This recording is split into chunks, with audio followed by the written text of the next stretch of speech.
The colony lay in silence, its towers broken, its streets covered in ash. Once it had been a place of life, voices echoing through markets, lights shining across the night sky. Now it was nothing but ruins burned by fire and war. Daniel, a human explorer, walked slowly through the destruction, his boots crunching over shattered glass and twisted steel. He had come here searching for survivors. Though part of him knew the truth, there were none left. At least, that was what he believed, until he heard the faintest sound. It was not the cry of wind or the creak of falling stone. It was softer, thinner, the sound of a child's breath. Daniel froze, his heart tightening, then followed the sound through the rubble. He pushed aside broken beams, stepped over wires, and reached what had once been a home. Inside, hidden under fragments of a roof, was a small figure. A girl, her skin pale with a silver-blue glow, her eyes wide and shining like stars. She looked up at him with fear, clutching a piece of cloth torn from her people's banners. Daniel lowered his weapon, his voice gentle. "It's all right. I won't hurt you." She did not answer, but her trembling slowed. Her face was dirty, her clothes torn, yet she was alive. The sight of her struck something deep inside him. Why had she been left here, abandoned among the ruins? Daniel knelt, offering his hand, though he knew she might not take it. After a moment of hesitation, her small hand touched his, cold and fragile. And in that instant, a silent bond was formed. The air outside shook with distant thunder, the low hum of engines moving through the sky. Daniel glanced upward, realizing enemy ships still patrolled, searching for any who had survived. He lifted the girl gently into his arms, whispering, "You're safe with me." Her eyes did not understand the words, but her body leaned against him, too weak to resist. He carried her away from the open streets, weaving through broken alleys. Every step was a gamble, every sound a danger. By nightfall, Daniel found a collapsed shelter at the edge of the colony. He built a small fire, the flames dancing against the walls of stone. The girl sat close to him, staring into the fire with quiet eyes. She had not spoken, not even a single word, but Daniel felt her watching him, measuring if she could trust. He gave her water, broken rations from his pack. She ate slowly, as if each bite was both strange and precious. As he studied her, Daniel noticed her glow brighten in the dark, faint but steady. It was not just light. It was something alive, something powerful. He wondered who she was, why she had been abandoned, and what secrets she carried in her blood. But the answers would not come tonight. Instead, only questions filled his mind, and a growing sense that his life had changed forever. The colony outside remained silent, but Daniel knew silence was not safety. Hunters, soldiers, or worse could return at any moment. Still, he felt something inside him stronger than fear, a vow. He would not leave her behind, not like the others had. Whatever her story was, whatever dangers followed, she would not face them alone. And as the stars burned cold above the ruined colony, Daniel whispered to himself, "This child is hope, and I will protect her with my life." The girl curled beside him, her glowing eyes closing at last. For the first time since the colony had fallen, she slept. Daniel kept watch, his rifle across his knees, his heart steady. And though he was only one man in a broken world, he knew his choice had begun a story greater than himself. The story of a human who refused to leave an alien child to die alone. The night inside the ruined colony was silent, but silence never meant safety. The human named Daniel kept the alien girl close, hiding her in a broken shelter made of collapsed stone and twisted metal. She was small, fragile, her silver eyes glowing faintly in the dark like stars that refused to fade. Daniel gave her water, then wrapped his own jacket around her thin shoulders. She did not speak his language, but her trembling hands and wide eyes spoke enough. Days passed slowly, filled with fear and questions. Daniel searched the ruins for food and supplies while always returning to her side. She followed him like a shadow, sometimes clutching his hand as if letting go would mean being lost forever. He called her Lyra, after a constellation from Earth, and though she never said the word, she smiled faintly whenever he used it. At night, Daniel listened to the distant hum of enemy ships, the same ships that had burned this colony to ash. He wondered why she had been abandoned, left behind by her people. But every time he looked in her eyes, he felt there was more to her than fear and sadness. Something hidden, something powerful. One evening, as firelight flickered inside their shelter, the girl placed her small hand over Daniel's chest. Her touch was warm, too warm for comfort, and suddenly the air around them shimmered with a strange blue light. Daniel froze, realizing this was no ordinary child. Her body glowed softly as if energy itself flowed through her veins. Then it stopped as quickly as it had started, leaving her weak and frightened. Daniel's heart raced. Now he understood why she was hunted. She was not just a survivor. She was something important, something dangerous to those who feared her kind. He whispered to himself that no matter what, he would not abandon her. She heard his voice, not the words, but the promise inside them. And for the first time, she leaned against him without fear. But peace never lasted.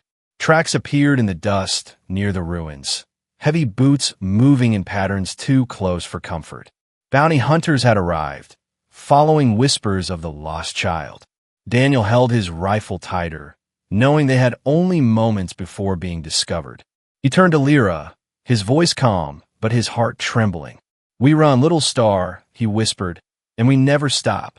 The girl's eyes glowed faintly again, as if responding to his courage. Together, they slipped into the shadows of the night. The ruins behind them faded, but the danger only grew stronger.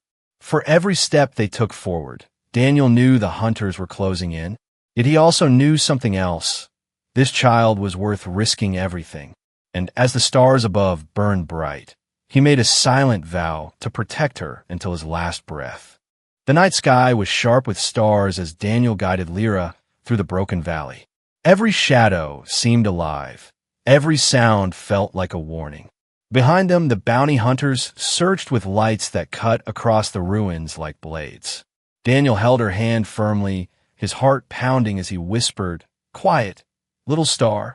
She nodded, her glowing eyes wide with fear, but also with trust. They moved through a narrow path that led to the wreck of an old cargo shuttle. Daniel had seen it before, broken and half buried in sand, but now it was their only chance. He pulled open the rusted hatch, sparks flying as metal groaned. Inside was dark and cold, but safe for now. Lyra clung to his jacket, her small frame shaking. He gave her a reassuring smile, though his own nerves burned like fire. Hours passed as the hunters' voices echoed faintly in the distance. Daniel studied the shuttle's controls. Most were dead, but one thing worked, the distress beacon. He hesitated, torn between calling for help and risking attention from enemies. At last he whispered, "If I do nothing, she dies." So he rewired the beacon to send a coded signal, a message that only Allied ships might read. Lyra watched him with curious eyes, her silver glow reflecting off the broken glass panels.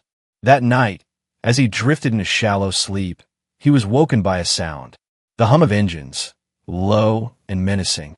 Through the cracks of the shuttle, he saw shapes in the sky, small hunter craft moving like predators above their heads. They had been found. Daniel grabbed his weapon and pulled Lyra close. He led her out the back hatch just as the shuttle was blasted apart by a searing bolt of energy. The shock wave threw them to the ground, but Daniel rose, coughing, pulling her to her feet. Smoke filled the valley, lights closed in, and shadows of armed figures surrounded them. "Give us the child," a harsh voice called, mechanical and cold. Daniel raised his rifle, standing between them and the girl. "She is under my protection," he shouted, his voice stronger than he felt. Lyra hid behind him, trembling, her glow starting again without her control. The hunters noticed, murmuring to one another, afraid yet greedy. One of them stepped forward, helmet shining red. "That girl is worth more than your life, human." Before Daniel could reply, the air pulsed with sudden force. A wave of blue light burst from Lyra, throwing the hunters backward like leaves in a storm. The ground cracked, rocks shattered, and silence fell as the glow faded. Daniel turned to see her fainting into his arms, her power drained, her body fragile once more. He carried her, running into the dark while the hunters lay stunned and scattered. They escaped into a hidden cave at the valley's edge. Daniel laid her down gently, brushing dirt from her hair. He whispered, "You saved us both, little star," though he knew she did not understand his words. But in her sleep, she smiled faintly, as if she did. Daniel sat at the cave entrance, his rifle across his knees, his eyes never closing. He knew the hunters would rise again, stronger and more determined. But he also knew something else. The child carried power that could change everything, and as long as he drew breath, he would fight to protect her. The night grew quiet once more, but for Daniel and Lyra, it was only the calm before a greater storm. The cave gave them one night of safety, no more. By dawn, the hunters returned, their ships circling above like vultures, scanning every rock and shadow.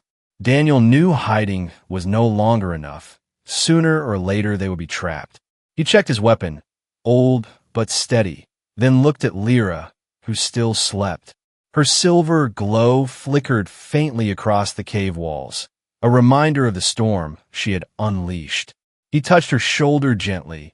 "Wake up, little star, it's time to move." Lyra stirred, her eyes heavy with fear, but she stood beside him. Daniel guided her through a narrow tunnel that led deeper into the mountains. The air smelled of dust and fire, every sound echoing like footsteps behind them. Halfway through the passage, voices came, cold and sharp. The hunters had already entered the cave, their lights crawling along the stone walls. Daniel pulled Lyra behind a boulder, holding his rifle tight. The first hunter appeared, armored in black, his helmet glowing red. Daniel fired, the blast striking true, and the man fell with a scream. The sound shook the cave, and soon more hunters rushed in, their weapons blazing. The battle was chaos, fire and echoes clashing in the dark. Daniel fought like a cornered wolf, each shot buying them a few more steps. Lyra hit it first, her hands covering her ears, tears falling as the cave shook. But when Daniel stumbled, hit in the shoulder, she cried out, her glow returning stronger than before. Blue light poured from her skin, rising like mist around her. The hunters froze, fear in their voices. "The air, it's true," one whispered. The ground trembled, stones cracked, and a wave of energy blasted forward, throwing their enemies into the rock walls. Dust rained from above, the cave nearly collapsing under the force. Daniel pulled Lyra close, shielding her as the mountain groaned. When the light faded, most of the hunters lay broken, their weapons scattered. Daniel coughed through the smoke, forcing himself to his feet. He whispered to her, "You saved us again, but you can't lose control like this, little star." She looked at him, her eyes wide and wet, as if she understood his warning. She had power, but it was wild, dangerous even to herself. They left the cave before reinforcements came, climbing higher into the mountains. Daniel's wound burned, blood seeping through his sleeve, but he pressed on. Every step was for her, every breath a promise he would not abandon her. At the summit, he saw the sky open wide, a broken satellite dish standing tall. It was old, but maybe it could send a stronger signal than before. Hope flickered in his chest, thin but alive. While Daniel worked on the dish, Lyra stood watch, her small hands gripping a broken metal rod like a weapon. Her face was no longer just fear. There was a spark of courage in her eyes. Daniel noticed, pride warming his heart even in the cold wind. She is learning, he thought. She is more than a survivor. But the storm had only begun. As he sent the signal into the sky, engines roared behind the mountains. New ships, larger and deadlier, descended like shadows over the horizon. Daniel knew this was not just about survival anymore. The girl was important, powerful, and the galaxy wanted her either dead or captured. He swore again under his breath, "Not while I live." Lyra stepped closer, her glow flickering, as if ready to face the storm with him. For the first time since finding her, Daniel realized she was not only a child to protect. She was becoming something more, a partner in survival, a spark of hope. And together they would face the fire, no matter how fierce it burned. The signal Daniel sent into the sky carried across the stars. He did not know who would hear it, friend or foe, but it was their only hope. The broken satellite dish sparked once, then died completely, leaving silence.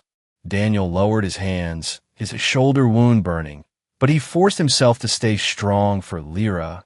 She stood beside him, eyes glowing faintly, her small hand holding the edge of his jacket.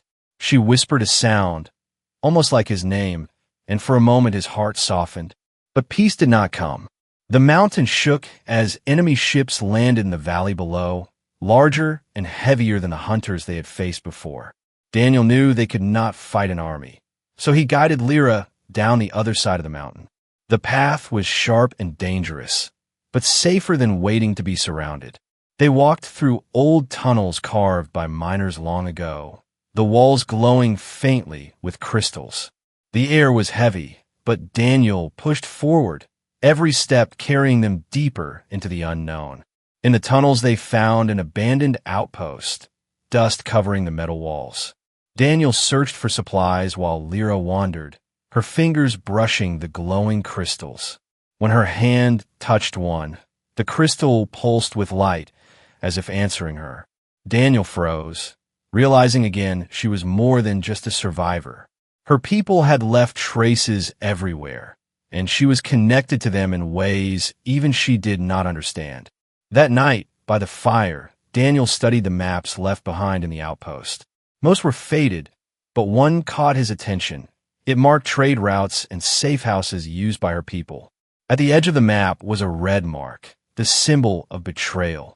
Beside it were words in alien script Daniel could not read, but Lyra touched them with her glowing fingers. Her eyes widened with fear, then with sadness. She spoke softly, broken words forming, "Friend, no enemy." Daniel realized then, someone close to her family had betrayed them. That betrayal had led to the destruction of her colony, to her being left behind. And now that same betrayer hunted her, desperate to erase the last piece of her bloodline. Daniel clenched his fists, anger burning stronger than his pain. "Whoever sold you out will pay," he whispered, though he knew revenge was dangerous. Still, the truth gave them direction and a reason to fight beyond survival. The next day, they left the tunnels, reaching a desert plain lit by two suns. Ships crossed the skies above, searching, scanning, never resting. Daniel and Lyra moved by night, hiding by day, living on little water and stolen supplies. Through it all, she grew braver, no longer clinging in fear, but walking beside him with steady steps. Sometimes she hummed softly a song from her people, and it gave Daniel strength he did not expect. But the hunters were never far. One night, as they crossed the sand, fire rained from the sky, ships descending fast. Daniel pulled Lyra behind a dune, his rifle ready. Dozens of soldiers marched, their leader's armor marked with the same red symbol from the map. Daniel's heart froze, realizing this was no random squad. This was connected to the betrayer. They had found the trail of the one who destroyed her family. The soldiers searched the dunes, their lights sweeping across the desert. Daniel whispered to Lyra, "Stay low, stay quiet." But then her glow returned, faint at first, then brighter as fear overtook her. The soldiers saw it, shouting, charging forward. Daniel fired, blasts lighting the night, dropping two of them. The desert turned into chaos, sand exploding under fire. Lyra cried out, her hands shaking, blue sparks flickering around her fingers. Daniel grabbed her hand and pulled her into the darkness, running as fast as his legs could carry them. They barely escaped, vanishing into an old canyon filled with shadows. Daniel pressed his back against the rock, breathing hard, his wound reopening. Lyra touched his arm, her glow softening, and the pain eased slightly. It was not full healing, but enough to keep him standing. He looked at her, amazed and grateful. "You are not just a child," he whispered. "You are the key to something greater." Above them, the sky burned with ships still searching. The betrayer's shadow grew closer with every step they took. Daniel knew the fight ahead would not just be for survival anymore. It would be for justice, for truth, and for the hope this abandoned girl carried in her fragile but powerful heart. The canyon walls rose high above them, hiding Daniel and Lyra from the burning skies. But safety was only an illusion, for the hunters never stopped, and the betrayer's shadow grew heavier with every step. Daniel's wound ached, his strength thinning, yet his resolve never broke. He had sworn to protect her, and that vow guided him through every breath. Lyra walked beside him, her silver glow faint, her young face now marked with courage instead of only fear. They followed the old trade maps from the outpost, crossing deserts, rivers of ash, and broken ruins of cities once alive. Each mark on the map brought them closer to a hidden stronghold, a place the betrayer had claimed for himself. At night, Daniel studied the stars, whispering old stories of Earth to calm her heart. She listened, resting her head against his arm, and though she could not always understand, she smiled softly. For her, Daniel was more than protector now. He was family.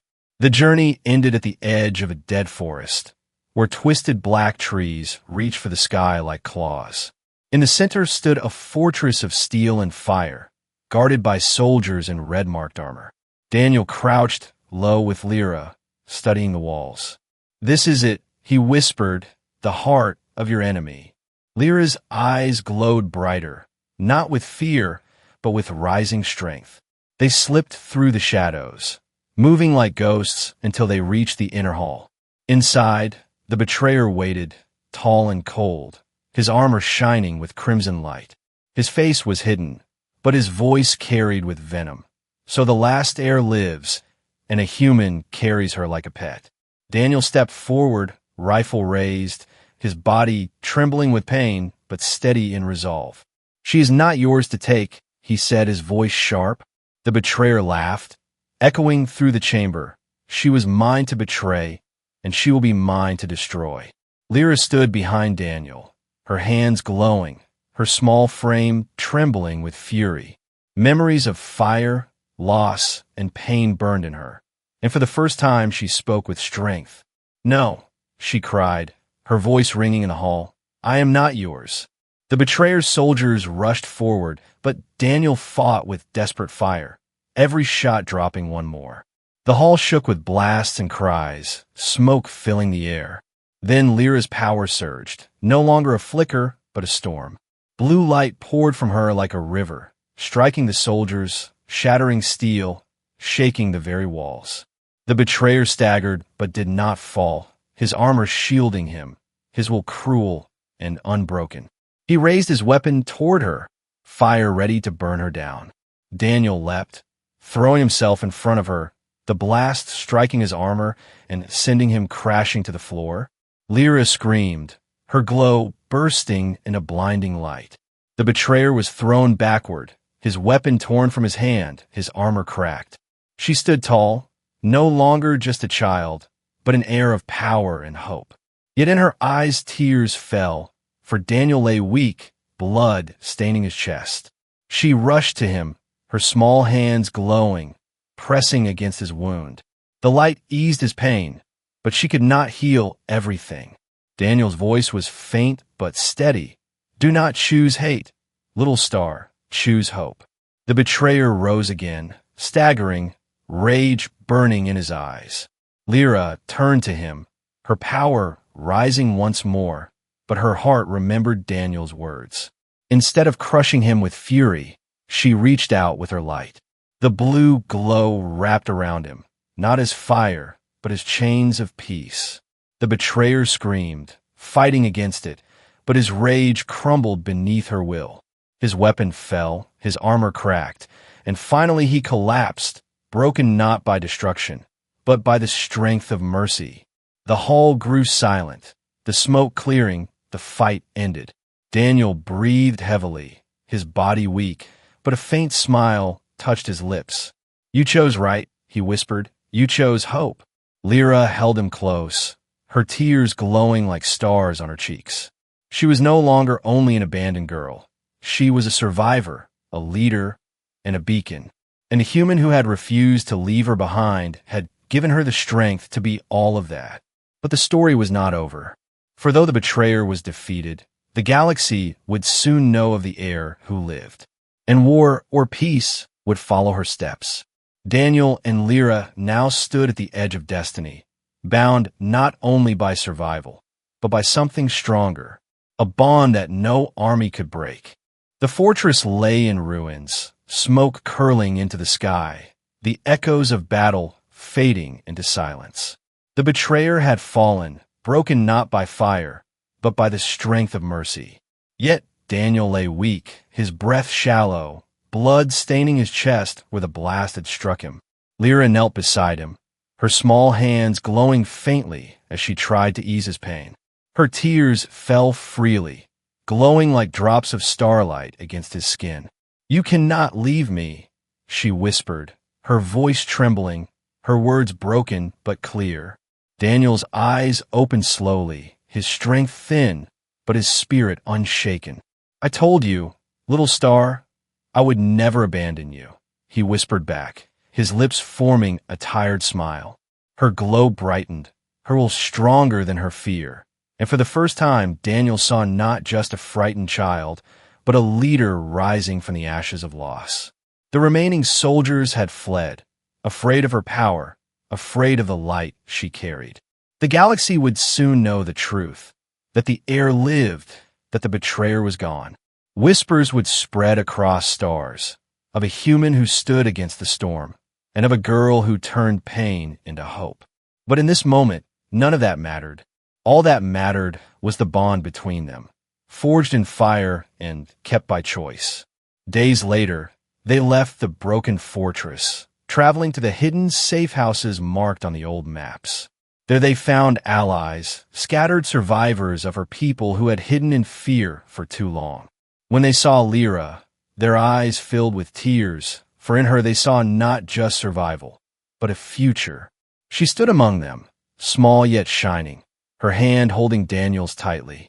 They bowed to her, whispering her name, calling her the heir of light.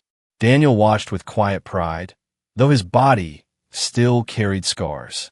He knew his place was not to rule, but to guide, to protect, to remind her of the choice she had made. To choose hope instead of hate, to build instead of destroy. At night, as the fires burned warm, she sat beside him, resting her head against his arm. Her voice was soft. "You are family," she said, her words clumsy but true, and Daniel felt a peace he had not known in years. But the road ahead was not easy. The betrayer's allies still roamed the stars, and empires would not forget the power of the girl who lived. War might still come, battles might still rise, but now she would not face them alone. With every day, she grew stronger, her control over her gifts steadier, her courage brighter. And with every step, Daniel remained at her side, his rifle ready, his promise unbroken. One evening, as the twin moons rose above the safe house, Daniel and Lyra stood together under the silver light. She looked at the sky, her eyes glowing brighter than the stars. "Where do we go now?" she asked softly. Daniel placed a hand on her shoulder, his voice calm but firm. "Forward," he said, "always forward." The girl nodded, her small hand tightening around his. And in that moment, the ruins of the past no longer defined her. She was not just an abandoned child, not just a survivor. She was hope, carried across the stars, lit by the promise of tomorrow. And the human who had refused to leave her behind had given her that tomorrow. Together they stepped into the unknown, not as protector and child, but as family. And though the galaxy waited with shadows and storms, their bond shone like light through the dark. A reminder that even in the coldest of ruins, hope could still be found. Hope that began with a simple choice, one human refusing to walk away.